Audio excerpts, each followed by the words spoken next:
lagi mong kinukuha. Ayan guys, lumaba na si mama. Si Gamay nasa ilalim ng lamesa. Baka ng kanin ko. Ano kaya ang gagawin niya?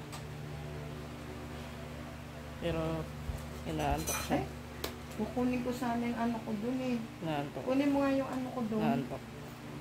Yung senior citizen. Yung may discount. Notebook.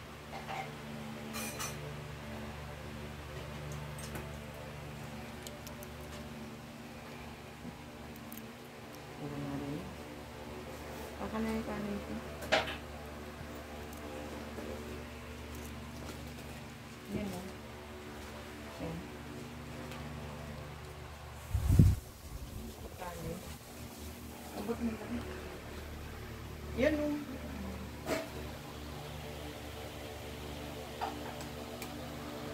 Ano meron dyan? Bigyan nyo na lang si JR ng gulay niya.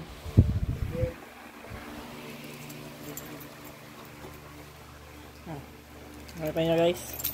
Narinig nyo yung susi ko. Yan. Bumangon na. Ano gagawin niya? Diba?